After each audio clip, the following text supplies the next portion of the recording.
The tale of the food ghost. ఒక చిన్న పట్టణంలో ప్రతి సందు సువాసనతో కూడిన ఆహార దుకాణాలు మరియు సందడిగా ఉండే మార్కెట్లతో నిండి ఉండేది. పట్టణ ప్రజలలో ఒక విచిత్రమైన కథ గుసగుసలాడింది. ఫుడ్ గోస్ట్ కథ తరాలను భయభ్రాంతులకు గురిచేసింది మరియు ఆసక్తిని రేకెత్తించింది. చాలా కాలం క్రితం ఈ పట్టణంలో రఘు అనే అసాధారణ వంటవాడు ఉండేవాడు.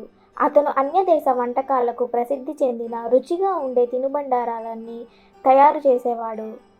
రఘు వంటకాలు చాలా రహస్యంగా ఉంచబడ్డాయి మరియు అతని భోజనాన్ని రుచి చూడడానికి ప్రజలు చాలా దూరం నుండి వచ్చేవారు. అతని వంటల్లో మ్యాజిక్ ఉందని చెప్పేవారు. బాధల్లో ఉన్న వారికి ఆనందం, పిరికి వారికి ధైర్యం మరియు ఒంటరి వారికి ప్రేమ ఇస్తుందని అనేవారు.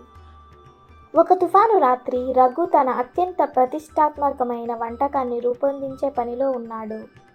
ఇది ఎవరైనా తమ కష్టాలను మర్చిపోయేలా చాలా రుచిగా ఉండే వంటకం అని చెప్పబడింది. కానీ పరిపూర్ణత కోసం అతని అన్వేషణలో రఘు అనుకోకుండా అతని వంటగదిలో మంటలు వ్యాపించాయి. రఘు తప్పించుకోవడానికి ప్రయత్నించాడు, కానీ అతను మళ్ళీ కనిపించలేదు. అతను సిగ్గుతో పారిపోయాడని కొందరు నమ్ముతారు, మరికొందరు అతను మంటల్లో చనిపోయాడని చెప్తారు. ఆ రాత్రి నుండి పట్టణంలోని వంటశాలలలో వింత సంఘటనలు ప్రారంభమయ్యాయి. కనిపించకుండా పోయిన పదార్థాలు, వాటంతట అవే ఉడుకుతున్న కూరలు, రఘు వంటల్లోని అస్పష్టమైన సువాసన చాలామంది చెఫ్లను వెంటాడాయి. ఆ విధంగా ఫుడ్ గోస్ట్ యొక్క పురాణం పుట్టింది. సంవత్సరాల తర్వాత మాయా, ఒక ఔత్సాహిక చెఫ్, ఆమె రెస్టారెంట్ని తెరవడానికి పట్టణానికి వెళ్ళింది. ఆమె ఫుడ్ గోస్ట్ కథలను విన్నది, కానీ వాటిని కేవలం మూఢనమ్మకాలు అని కొట్టిపారేసింది. మాయ తన ప్రత్యేకమైన క్రియేషన్స్తో తనదైన ముద్ర వేయాలని నిర్ణయించుకుంది. ఒక సాయంత్రం వంటకాలతో ప్రయోగాలు చేస్తున్నప్పుడు మాయకు చాలా చలి అనిపించింది. చేతి ముద్ర ఆకారంలో ఉన్న కౌంటర్లో పిండి చిందినట్లు ఆమె చూసింది. ఆమె ప్రతిస్పందించక ముందే సుగంధ ద్రవ్యాల వాసన గాలిని నింపింది మరియు కుండీలు ఎవరు తాకకుండానే గనగనమనడం ప్రారంభించాయి. ఎవరక్కడ అని వణుకుతున్న కంఠంతో మాయ అడిగింది. ఒక మృదువైన స్వరం ప్రతిధ్వనించింది. మీరు మీ వంటల్లో పరిపూర్ణతను కోరుకుంటున్నారా? ధైర్యం తెచ్చుకొని మాయ తల ఊపింది. అవును, మీరు ఎవరు అని అడిగింది. నేను రఘు అని సమాధానం చెప్పాడు. నేను ఒకప్పుడు పరిపూర్ణతను కోరుకునే వంటవాడిని, కానీ నా దారిని కోల్పోయాను. నేను ఇప్పుడు వంటకలను గౌరవించాలనుకునే వారికి సహాయం చేస్తున్నాను. మీరు నా గైడెన్స్ని అంగీకరిస్తారా? తరువాత కొన్ని రాత్రులలో రఘు యొక్క దెయ్యం మాయాకు అతని నైపుణ్యం యొక్క రహస్యాలను బోధించడం ప్రారంభించింది.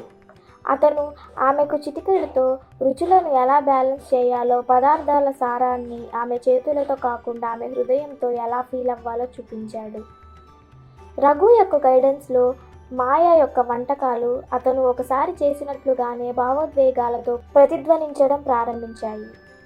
ప్రజలు ఆమె రెస్టారెంట్కి తరలి వచ్చారు. ఆమె ఆహారం వెచ్చని ఆలింగనం లేదా సంతోషకరమైన వేడుకగా భావించిందని పేర్కొన్నారు.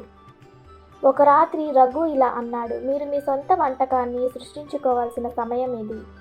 నేను మీకు నేర్పించినవన్నీ ఉపయోగించుకోండి మరియు మీ ఆత్మతో వంట చేయండి. మాయ తనదైన శైలిని రఘు టెక్నిక్లతో కలిపి ఒక వంటకాన్ని సిద్ధం చేసింది. ఫలితం అసాధారణమైనది. ఆశ, స్థితిస్థాపకత మరియు ప్రేమ యొక్క కథను చెప్పే రుచుల సింఫనీ. మొదటి కస్టమర్ రుచి చూసినప్పుడు వెచ్చని గాలి గదిని నింపింది. నువ్వు నన్ను మించిపోయావు మాయా, నా ఉద్దేశం నెరవేరింది అని రఘు గొంతు గుసగుసలాడింది. మరియు అదే విధంగా ఫుడ్ గోస్ట్ అదృశ్యమైంది. అతని మసాలా దినుసుల సువాసనను మాత్రమే వదిలివేసింది. మాయ తన వంటకానికి ది స్పిరిట్స్ ఫీస్ట్ అని పేరు పెట్టింది మరియు దానిని తన మెనూలో సెంటర్ పీస్గా ఉంచుకుంది. ఆమె రఘు కథను భోజనం చేసిన ప్రతి ఒక్కరితో పంచుకుంది. భయం యొక్క కథగా కాదు, కానీ వారి అభిరుచులలో తమ మనసును పెట్టడానికి ధైర్యం చేసిన వారికి ప్రేరణగా ఉంది. కాబట్టి పట్టణం యొక్క వంటశాలలు ఇకపై హాంటెడ్ కావు, కానీ వంట పట్ల ప్రేమ, జీవితం మరియు మరణం యొక్క సరిహద్దులను అధిగమించిన చెఫ్ వారసత్వం ద్వారా ఆశీర్వదించబడింది. Thank you for watching this video. Please like, share and subscribe.